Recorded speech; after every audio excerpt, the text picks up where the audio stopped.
Hali geley kızgançlık hakkından aytkan hadisler bir neçe. 297. hadis.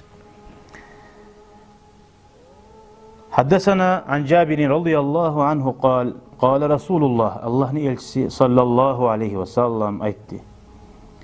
Cabir'e soray. Cabir ate. Man sayyidukum ya bani Salama. Kimdir sizin aranızda? Sayyid'de bayta bi. Ulluğuz, aburluğuz kimdir? Aykanın etegen siz barınızda. Kulna bize ayttik de Ciddu bin Qays. Qays'ın ulanı Ciddu da bayttik de. Ala anna nubakhiluhu. Tek biz onu kızganç adamına sanayız dedi. Peygamber aleyhissalatu vesselam aytti. Ve eyyudâin adva minel bukhli.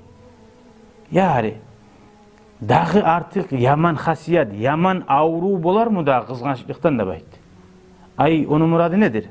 Ya şöyle adam, şu sizin bahçenizi tutmaga yaramaz.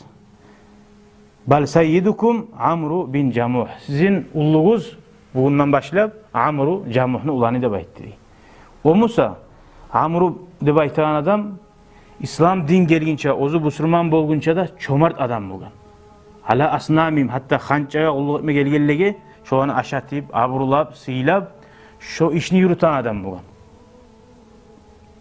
Ve kana yulimu an Resulillahi sallallahu aleyhi ve sellem iza tezavvac.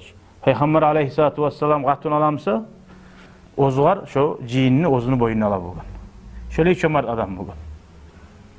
Gördün Peygamber aleyhissalatu vesselam şöyle çomart adam halkını başını tutmatar. O kızganç adam barzı mağa dep dursa halkka ne болады ağa? O eşitkansıdır bir glava başını tutkan adam ayta bulgan. Ya şunca ağzdan iske yibarıp dura biz. Bolmay mı da halkıyıza degen zamanla? Ayın atını aytmaz suymayım ben. Ya mağa bola degen. Halkka bulmay degen. Ya halkka yibargızanı o zor alıp dura bulgan bu. Mağa bola halkka bulmay degen. Şu kızgançlığından o zor ala turup.